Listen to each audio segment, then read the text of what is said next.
प्रभा साक्षी news network के खास कार्यक्रम पूर्वोत्तर लोक में आप सभी का स्वागत है। असम में इस सप्ताह दो कांग्रेस विधायकों ने राज्य की बीजेपी सरकार का समर्थन कर अपनी पार्टी को झटका दे दिया। असम में इस सप्ताह राज्य सरकार अपना बजट भी लेकर आई, जिसमें तमाम लोक लुभावन घोषणाओं की भरमार है। मणिपुर में अब धीरे धीरे शांति स्थापित हो रही है, मगर राज्य सरकार अपना सतर्क रुख अपनाए हुए है। त्रिपुरा का पूरा मंत्रिमंडल जल्द ही अयोध्या जाएगा, तो दूसरी ओर अरुणाचल प्रदेश के लिए केंद्र सरकार ने तमाम योजनाएं घोषित की हैं।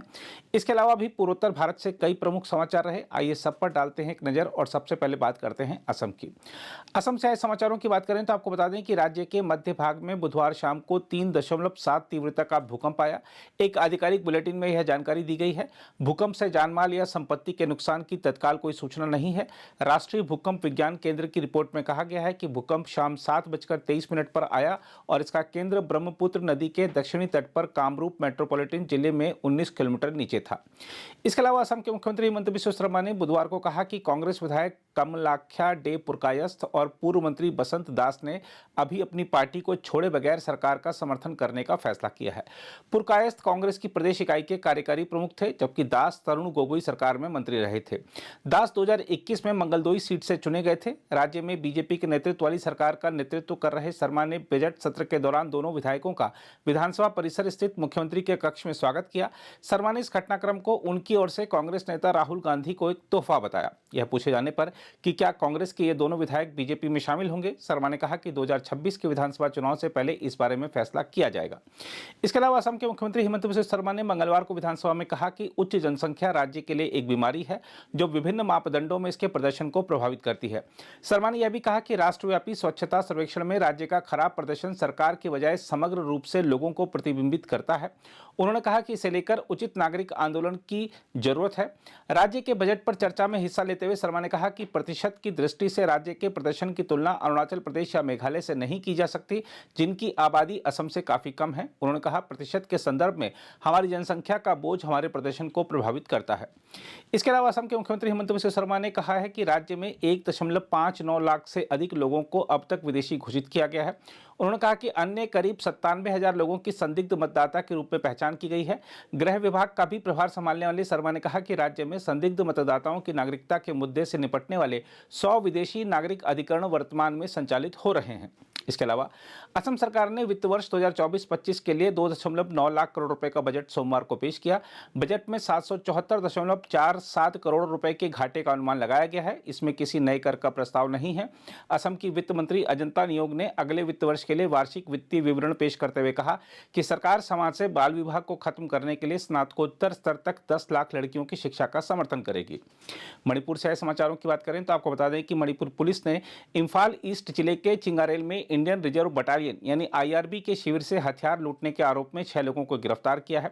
पुलिस ने बताया है कि आईआरबी के शिविर से लूटी गई 4 इंसास राइफल, एक के घटक, एसएलआर की 2 मैगजीन और 9mm गोला बारूद के 16 छोटे बक्से भी बरामद किए गए हैं। पुलिस ने सोशल मीडिया मंच एक्स पर एक पोस्ट में कहा, 13 फरवरी 2024 की रात को एक उग्र भीड़ द्वारा इम्फाल ईस्ट चिंगारेल में आईआरबी की 5वीं बटालियन के हथियार लूटने की घटना के संबंध में मणिपुर पुलिस ने बुधवार को 6 लोगों को गिरफ्तार किया और एक न्यायिक मजिस्ट्रेट ने उन्हें पुलिस हिरासत में भेज दिया है। इसके अलावा मणिपुर के मुख्यमंत्री एन बीरेन सिंह ने कहा है कि राज्य में 1961 के बाद आने वाले और बसने वालों की पहचान की जाएगी और उन्हें निर्वासित किया जाएगा, जिसकी व्यवहार्यता पर विशेषज्ञों ने संशय प्रकट किया है। विशेषज्ञों ने कहा है कि अवैध प्रवासियों की पहचान करना एक स्वागत योग्य कदम है, लेकिन उनका निर्वासन तब तक मुश्किल होगा जब तक संबंधित अन्य देश उन्हें अपना नागरिक के तौर पर नहीं पहचाने। मणिपुर में पिछले साल मई से जाति हिंसा का माहौल है और सरकार ने पड़ोसी म्यांमार से आए कुछ प्रवासियों पर अशांति पैदा करने का आरोप लगाया है। त्रिपुरा से आए समाचारों की बात करें तो आपको बता दें कि विश्व हिंदू परिषद और बजरंग दल के समर्थकों का एक समूह बुधवार को अगरतला के लिचुबगन में government college of art and craft में कथित तौर पर जबरन घुस गया और संस्थान के प्राधिकारियों को देवी सरस्वती की प्रतिमा को साड़ी पहनाने के लिए मजबूर किया। प्रत्यक्षदर्शियों ने इस बात की जानकारी दी। प्रत्यक्षदर्शियों के मुताबिक सोशल मीडिया पर प्रसारित एक वीडियो के सामने आने के बाद यह घटना हुई। वीडियो में देवी सरस्वती की प्रतिमा कथित तौर पर बिना साड़ी के दिखाई दे रही थी। प्रतिमा को कॉलेज के विद्यार्थियों द्वारा बनाया गया था।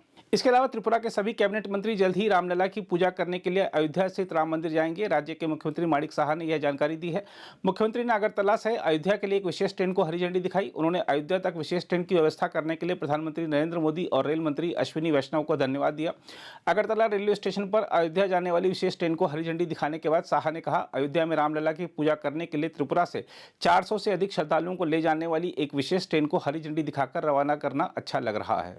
नागालैंड से आए समाचारों की बात करें तो आपको बता दें कि सिडबी ने नागालैंड सरकार के साथ एक समझौता किया है, जिसमें पूर्वोत्तर राज्य में उद्यमिता परियोजनाओं के लिए 100 करोड़ रुपए से अधिक की प्रतिबद्धता जताई गई है।